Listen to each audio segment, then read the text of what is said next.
Coming up on Arirang News, South Korea prepares to fend off a second wave of COVID-19, freeing up hospital beds by allowing coronavirus patients with no symptoms to go home after 10 days, regardless of their test results. The Bank of Korea says that with demand sapped by the pandemic, consumer inflation is expected to remain near zero for quite a while. So the BOK is going to keep its current monetary policy for the time being.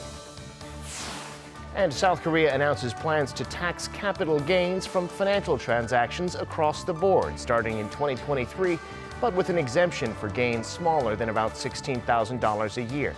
And it's going to reduce the tax on stock transactions themselves. It's 5 p.m. here in Seoul. Thank you for tuning in to Arirang News. I'm Devin Whiting. COVID-19 continues to pop up in clusters around South Korea's major cities. On Thursday, the country reported 28 new cases, almost all of them in Seoul, Gyeonggi-do province, and the central city of Daejeon, part of an outbreak linked to door-to-door sales. The health authorities are on high alert also against cluster infections occurring at small gatherings. Meanwhile, to make sure there are enough hospital beds available, the government has eased its standards for releasing patients from hospital quarantine. Now, patients with no symptoms will be discharged after 10 days if they have no symptoms, regardless of whether they still test positive. The authorities expect that'll free up about a third more sick beds. The U.S. State Department, in an annual report, has again listed North Korea as a state sponsor of terrorism. This means the U.S. will continue to impose sanctions on the regime, including prohibitions on economic assistance. The North had been taken off the list in 2008, but was put back on in 2017 and has remained on it since then.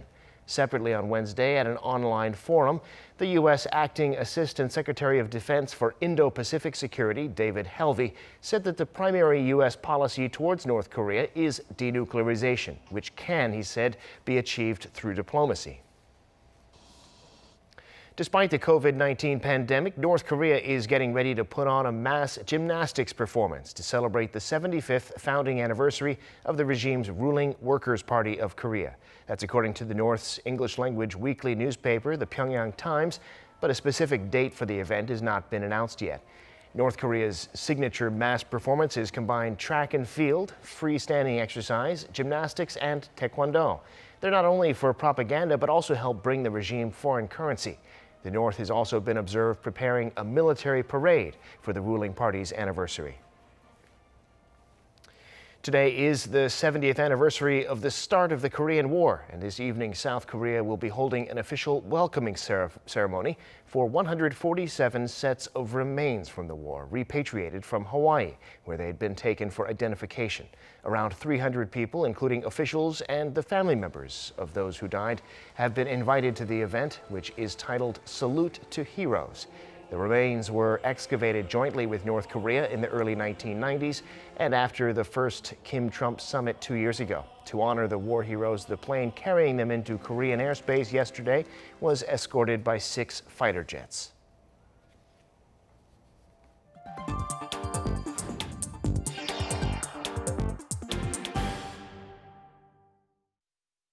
The Bank of Korea says it expects consumer inflation to stay near 0% even after the pandemic is over. And so it's going to keep its monetary policy until the economic fallout shows signs of easing. Our Kim Jae-hee has this report.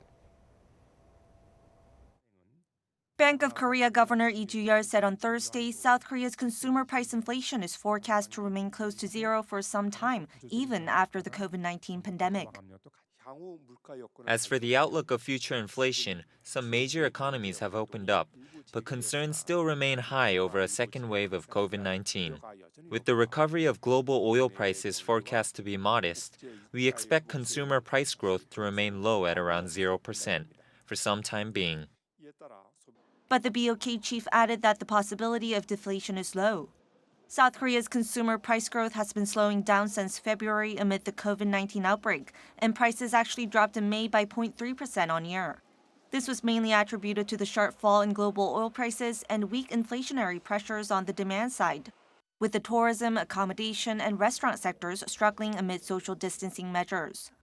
The central bank has forecast that consumer prices this year are expected to grow only 0.3% on year. The BOK chief explained that in a major health or economic crisis, households and businesses tend to reduce debt and increase savings, which reduces spending and investment.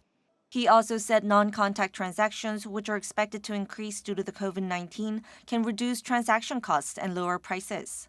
The governor says the central bank plans to keep its current policy for the near future. We will maintain our monetary policy stance until domestic economy shows signs of recovering from the COVID-19 pandemic. He added the central bank will also closely examine how the COVID-19 situation unfolds and its impact on the global economy, and come up with effective monetary policies to meet the bank's inflation target of 2%. Kim Jae-hee, Arirang News. Time now for an in-depth look at the market news this afternoon, and for that I'm joined on the line by Dr. Kim Se-won, Professor of Economics at Ewha Women's University. Professor Kim, always good to have you on. Thank you. Good afternoon, Devin. Well, the IMF has lowered its growth forecast for the global economy this year by another 1.9% from its previous forecast in April, and for Korea's, it's cut it by another 0.9%. Of course, both figures in negative territory. What's your view on growth for this year? In this World Economic Outlook update, the IMF further cuts global economic growth forecast down to negative 4.9%. This is almost 2%, exactly 1.9% more cut compared to that of April's forecast from IMF. I think they see worse than expected economic outcomes in first quarter and a more pessimistic situation in the second quarter. Meanwhile, the IMF predicted Korea will post a contraction of 2.1% this year, which is 0.9% down from its earlier outlook in April. However, among developed nations, Korea posted the highest economic growth, which is slightly above the average figure of developing nations. Well, meanwhile, in the pandemic, the WHO is saying that by next week, the total number of confirmed cases worldwide will reach 10 million. What effect does a number like that have on the global financial markets? As coronavirus cases are accelerating in U.S., up to 36,000 infections per day, U.S. stock market tumbled with negative 2.6% in S&P index yesterday. The same situation is heavily dominating European and Asian markets over yesterday and today. In European market, London, Paris, and Frankfurt markets had about negative 3% return this morning, and Nikkei and Hang Seng had negative 1.2% and negative 0.5% respectively today. As you say, stocks on Wall Street down sharply overnight, almost 3% in the case of the Dow. What's the story in the other markets? Today's domestic market is much affected by foreign markets' low performances of yesterday. Today, Kospi ended up with negative 2.3%, and Kosdaq also had negative 1.2% today. In domestic market, individual investors bought stocks, but foreign investors and domestic institutional investors sell the stocks today. It was a good run there for the Korean markets for a while, though. The Korea Enterprises Federation, which represents business, of course, has outlined some policy directions for helping out the real economy, not only recover from this pandemic, but even make a leap forward in the future. What are those measures, and what effects might they have? Korean Enterprises Federation released a report that urges more aggressive role of government through reconstructing economy into a business-friendly environment. The report predicts worse than government expected market situation and bankruptcies of more private corporations. And the report ends with providing three policy proposals of improving private sector's vitality, like establishing efficient income distribution system and securing sustainable physical resources. And these policy proposals are kind of much agreed with many economists. Now, we see in April here in Korea, the number of babies born was down from a year earlier by 10%, and births were again outnumbered by deaths. A shrinking population clearly affects the economy's potential growth. So what can be done about this? One of the most unfavorable and unexpected damages to economy from COVID-19 is population effect. We are experiencing abrupt economic recession due to COVID-19, but technically speaking, it has a short-run effect because our economy will be recovered by the end of next year, for example. But COVID-19 has a force to decrease number of marriages, number of new births, and to increase number of deaths, which is already reflected in April's population decrease in Korea by 1,200. So in the longer term, COVID-19's effect is much longer than we think. So there should be more aggressive policies from government for avoiding this problem. It's a problem indeed, Professor Kim. Thanks so much for sharing your insights today. We appreciate it. Thank you very much.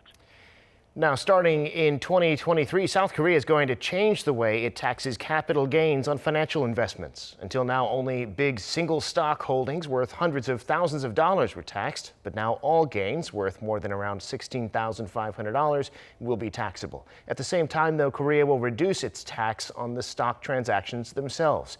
Yoon Jung-min reports. From 2023, all shareholders, whether they are major or small investors, will be subject to tax on gains from financial investment. This expands the scope of the tax, which currently only applies to those who own over around $831,000 in a single stock. The new tax will be on net profit with gains up to $16,500 a year exempt. The earnings above that will be taxed at 20% up until $250,000 and at 25% for earnings above $250,000. The new rules also allow tax deductions to be carried forward for losses within 3 years. As well as introducing a tax on gains, the government will gradually lower the tax on stock exchange transactions from 0.25% to 0.15% by 2023. This comes as part of government plans for a revamp of the current financial tax system. Recently, there has been a rapid change in financial markets as new financial products are being introduced. But the complicated financial tax system makes it harder for people to invest. So we plan to revamp the system. The government will introduce the new tax system in 2022 to impose levies on gains from stocks, funds, bonds, and derivatives. But the finance minister said he expects the burden on small investors will actually be alleviated due to the lower transaction tax. He added only those in the top 5% of shareholders will be affected. The finance ministry will come up with its final plan by the end of July before putting it forward to the National Assembly. The move brings Korea's financial taxes closer to other countries like the US and Japan. Yoon Jung-min, Arirang News. For the growing number of people in South Korea living alone these days, the government's going to come up with measures to improve their quality of life.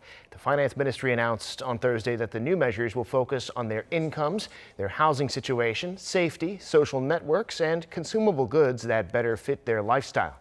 That includes providing more shared housing, helping ensure that senior citizens don't die alone, and improving safety for women who live alone. The government will also be proactive in building the so-called solo economy by, for example, helping develop more meal kits and prepackaged foods. The Seoul city government has expanded its subsidies for the installation of solar panels. Before, the money was only for putting them on the roof of the building, but now you can get a subsidy for installing them on the ground or on the outer walls. For each kilowatt of solar installed, the subsidy is about $580 for a residential building or about $660 for other kinds of buildings.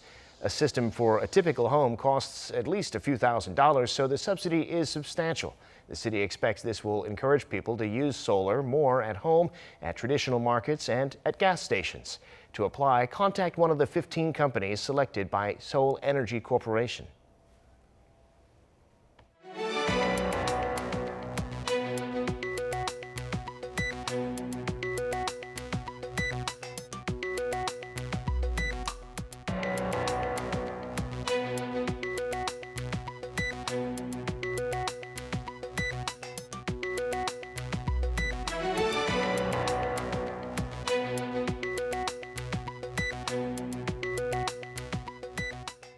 And that brings us to the end of this newscast. Thank you for watching. More live news coming your way at 7 p.m. Korea time.